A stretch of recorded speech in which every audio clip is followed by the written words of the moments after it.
It's that time of year again. We are going to do the one room challenge yet again. And I don't know if we're completely insane or just a little crazy because the last one was traumatizing for us. I thought it would be really fun to recap what the pros and the cons were from our last one room challenge and also tell you about my epiphany that I had about decorating our house when I was forced to do it in a short time period. Because that is really important. I feel much more settled and much more concise in my decision making since doing the one room challenge last year. Let's go through the pros and the cons. I made a list so that I would stay on track and not forget to share something with you.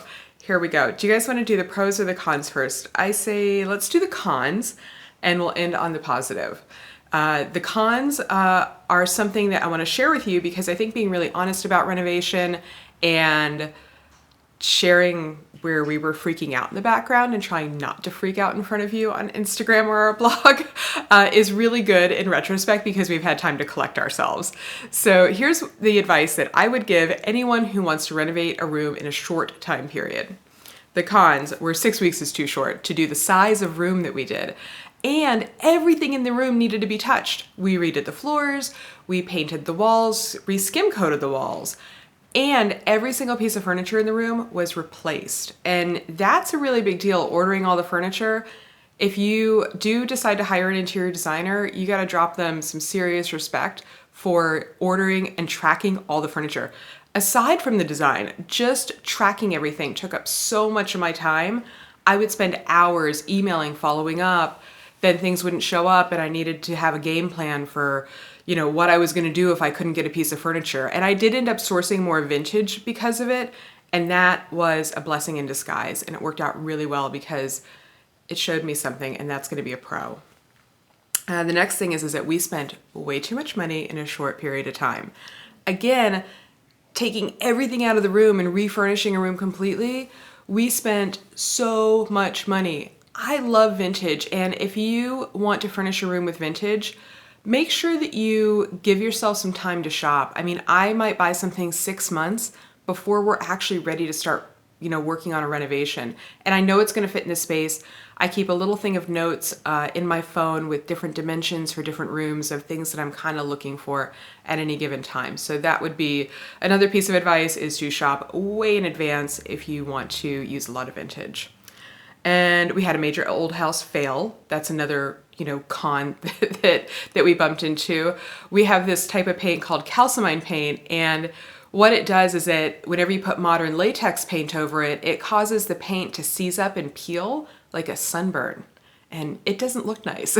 So you have to re-scrape the ceilings, re-skim coat the ceilings, and then you have to put this like primer on it that looks like clear glue in order to make it a paintable surface. So that's something that we bumped into, and it set us back about 5 days, which is a lot of time whenever you're working with a 6-week timeline. Let's go on to the pros, because the pros are where I really had an epiphany and I learned something so amazing, not only about myself, but about this house and interior design. Just to let you guys know, I'm not a professional interior designer. I struggle with every single choice that we make. And it causes a lot of anxiety because you really want something that's magazine worthy. You want something that is so strikingly beautiful that people walk into the house and say, oh my gosh, I was not expecting to see this here. Because we're photographers, I always think about how we compose images whenever we shoot. And I look for those hero moments in the room and try to recreate that moment. So I do plan in advance, like where I want these gigantic moments to be. Do I want a beautiful table and a chair moment? Do I want some heroic bed moment? And that helps me to get started and, kind of energizes my decision-making process. So here's what I learned and the pros were. 1, I learned that I do not like transitional design, and it does not fit this house. Anytime that I've bought a transitional piece, I always end up not liking it. And you're probably wondering, well, what is a transitional piece? Well, what does that entail? That's kind of a piece that's not really like old-fashioned and antique, but it's not really strikingly modern either. It's kind of floats somewhere in between. I think that most of the design in the marketplace today, like most furniture items or, design pieces, are transitional design, and I really like them and I love them in other people's homes, but it just doesn't work for this house. So whenever we approached this room, I said, I'm not going to use any transitional design.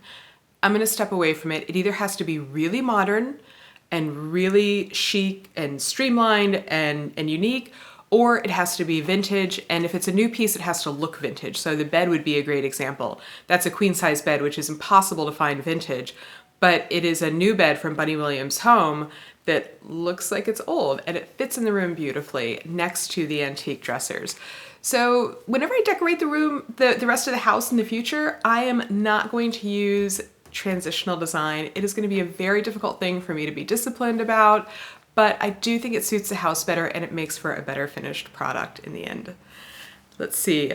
The next thing that we learned is that it is really good to have a deadline. I mean, having a deadline is very motivating.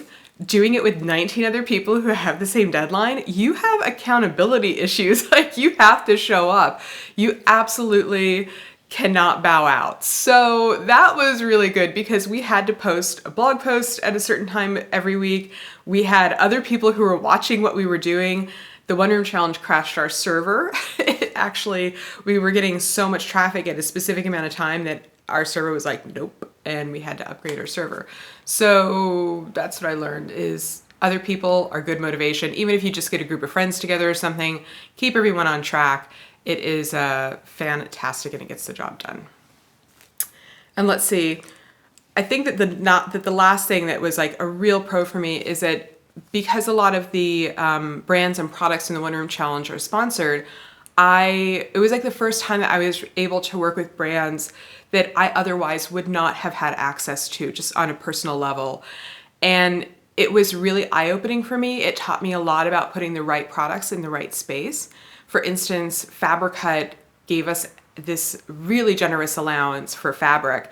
And you saw the piece that's behind the bed. That really generous allowance allowed me to use my imagination about how I would use fabric and trim and create something, I don't know, that I'm really proud of, and that I wouldn't have had the opportunity to do otherwise. And the same thing with Gracie Wallpaper. I mean, that brand is to me is like very emotional because it's a family-owned company. They're creating something beautiful by hand. They have amazing, just such an amazing company. I can't even speak well enough for it. And like, I wanted something like that since I've been a kid. I love chinoiserie. I wanted something like that in my home. It was always just like a dream for me. So working with a company like Gracie was such an honor, and I'm really proud to have it in our house. And I wouldn't have been able to do that without the One Room Challenge. So that is, I think, it. And if you're doing the One Room Challenge or considering it, or if you want to fast track a renovation, I hope this helps you out. And it was really nice chatting with you, and we'll see you next week and announce what room we're doing.